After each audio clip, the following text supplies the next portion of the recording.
Olá pessoas, eu sou o Léo. E eu sou o Miguel. E esse é o canal Piuí. Se você já foi ver um filme de terror e no início do filme falava assim, baseado em fatos reais, e subiu aquele medinho na sua coluna e falou, meu Deus do céu, me fundi. Fique sabendo que muitas vezes realmente era uma história real. E hoje o Piuí vai mostrar pra você 5 filmes que você não sabia, mas que são inspirados em fatos reais, de verdade. Aconteceu comigo.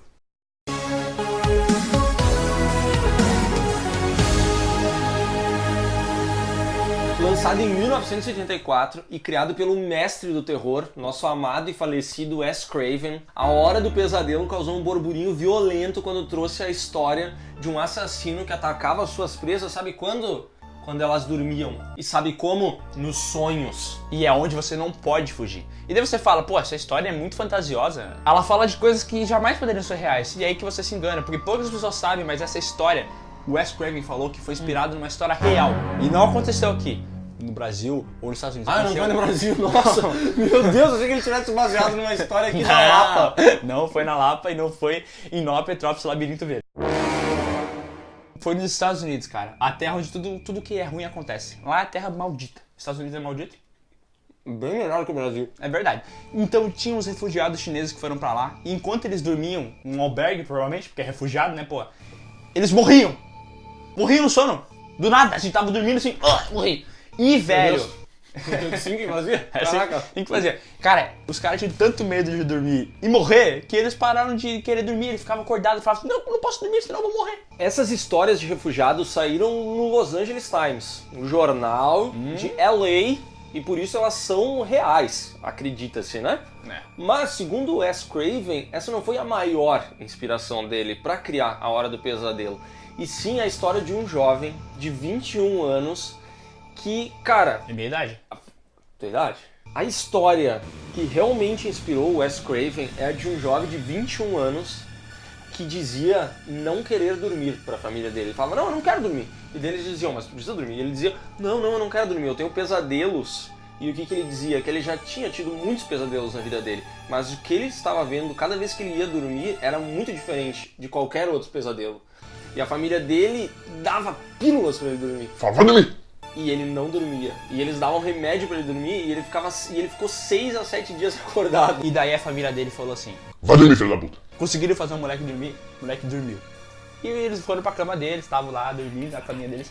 Daqui a pouco eles ouviram os barulhos, pá, batida, grito, não sei o que lá. Saíram correndo pro quarto do moleque e acharam o moleque morto. E sabe o que é o pior? Levaram o corpo do moleque pra fazer autópsia e os caras não conseguiram determinar a causa da morte. Não sabiam o que tinha acontecido, o cara simplesmente morreu enquanto dormia. E isso é real, porque eu tô arrepiado de medo. Segundo Wes Craven, essa foi a verdadeira inspiração para A Hora do Pesadelo. Tá gostando do vídeo? Tá gostando, achando bom? Deixa o like, deixa o comentário já falando assim, tô vendo o vídeo, tá muito bom, vocês são lindos. Por favor. Lançado em 1988, o filme Brinquedo Assassino contava a história do Chucky. Chucky. Um bonequinho que havia sido incorporado pela alma de um serial killer falecido. E daí tu pensa assim, um boneco assassino, isso só pode ser coisa do cinema, não tem como essa porra ser real.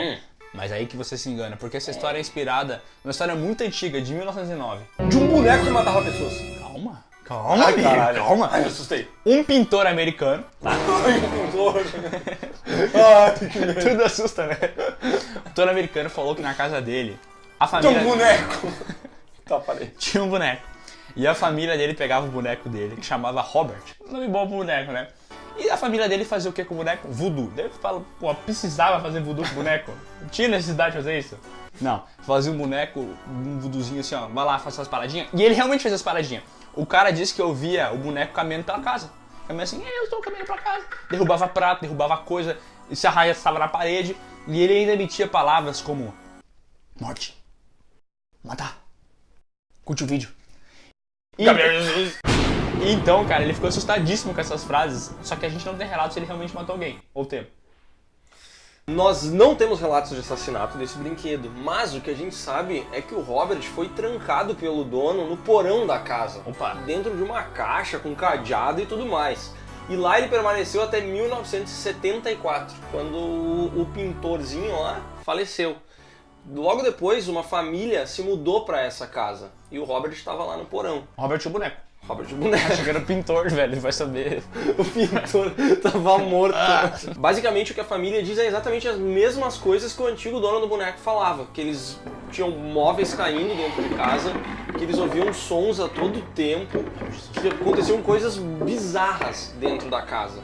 E todo esse caso foi registrado em jornais da cidade. Ah, então já tem uma relevância, né? Credibilidade, jornal. Logo, foi dali que saiu a inspiração para fazer o brinquedo assassino, e hoje o boneco Robert está exposto lá em Key West, uma praia da Flórida, para quem quiser ir ver esse boneco amaldiçoado. E se tu chegar no ao vivo. vidro dele e botar o ouvidinho assim, ele vai falar uma coisa que você jamais vai esquecer. Deixa o seu like no Piuí!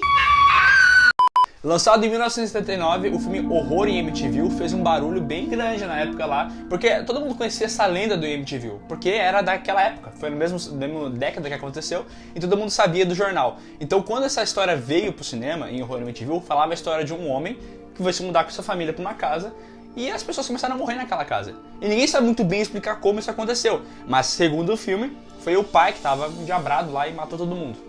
Essa história é baseada em uma história real da família Lutz, que em 1975 se mudou para uma casa em Amityville, onde, sem saber, havia vivido Ronald DeGel Jr., um assassino que havia matado toda a sua família um ano antes da família Lutz se mudar para lá. E aí, o que aconteceu quando a família Lutz foi para Amityville? Chegou naquela casa e eles têm relatos que viram na parede um lodo verde nas paredes. E quando eles iam comer, jantar, almoçar, eles conseguiam ver porcos com os olhos vermelhos olhando pra eles. Umas histórias muito sinistras. Eles tinham relatos que a casa era toda maluca, assim, dava barulho, dava coisa. Tipo aquelas casas de terror mesmo, sabe? Aquelas casas de diabrado. Era uma casa de diabrado. E até hoje não se sabe se realmente aconteceu alguma coisa dentro daquela casa ou se era tudo... O cara ficou loucão. Porque assim, ou o cara ficou loucão, ou ele ficou loucão por causa do diabo. Daí você decide aqui, o Pio vai abrir uma votação. Foi diabo ou foi loucura? A Bolha Assassina, ou The Blob, foi lançado em 1988 e tinha uma premissa bem simples e bizarra, que é uma gosma gigante consumindo uma cidade inteira e se tornando cada vez maior e mais incontrolável. Isso é bizarro, mas acredita ou não, essa história, sim, ela é baseada em fatos reais. Em 1950 saiu um artigo do New York Times que falava sobre uma história muito estranha, onde 4 policiais da Filadélfia encontraram uma gosminha que eles não sabiam explicar de onde é que era. Rain. Ela parecia um raio, parecia um catarro, que eles botaram o nome de Star Jelly. Ninguém sabe de onde é que veio esse Star Jelly, ninguém sabe como é que veio isso. Mas eles falam que às vezes encontram isso em árvore, grama, é uma gosminha indefinida. Quando um dos policiais tentou pegar essa gosminha para analisar e ver o que era, ela misteriosamente evaporou e sumiu. Sumiu? Cadê a Teté? Sumiu. E isso faz todo sentido, porque depois de 50 anos se descobriu que Star Jelly é uma gosminha que de fato é produzida pela natureza e evapora do nada. Ela evapora muito rapidamente. Só que na época isso causou muita estranheza. Isso foi muito bizarro. Eu entendo que sim, né? Pô, um bagulho que ninguém sabe o que é. E foi o que inspirou o filme The Blob. Ah, então a história da gosminha inspirou uma gosma que mata a pessoa. Essa gosminha matou alguém? Exato. Bem ruim isso aí, né? Psicose, lançado em 1960. Um clássico. Um filme muito clássico. Que tem aquela musiquinha top. Na história, uma secretária sai correndo com 40 mil e foge pelas estradas. Ela começa a ficar com sono, não sabe onde parar e acaba parando no Bates Motel. E o Bates Motel, que era tocado aí por uma família que tinha um probleminha. A história de Psicose é baseada vagamente no assassino Ed Gein. Um cara que, além de assassinar pessoas, ele revirava túmulos, puxava os cadáveres, arrancava a pele dessas pessoas e fazia objetos de decoração com elas. Então ele forrava cadeiras com a pele das pessoas, ele fazia cintos. Ele era um cara muito habilidoso.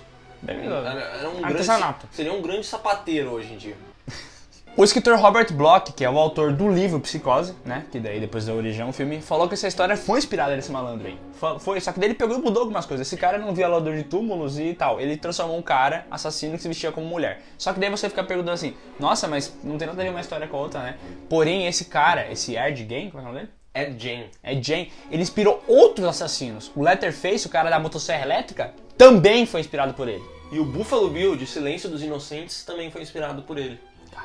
2 assassinos que tem tudo a ver com a questão da pele, né? A pele, é, porque eles gostam de pele e é canibalismo, né? Mas esse cara aí só pegava túmulo ou ele começou a matar uma galera também? Começou a matar uma galera também. Ah, tô ligado nessa história dele. Encontraram para ele, na casa dele, um telefone feito de pele. Sério? Uhum. E sabe o que o telefone, quando eu ligava, falava? Ah. Deixa um like no Piuí. Meu Deus! Esse foi mais um vídeo do canal Piuí. Se você curtiu, deixa o seu like aqui e comenta. Comenta o quê? Você tem alguma história de terror que poderia virar um filme? Tem um dia que eu fui assaltado e voltei pra casa de meia. Ah, foi terrível esse dia. Foi aquele dia que tu jogou uma latinha de coca na cabeça do cara?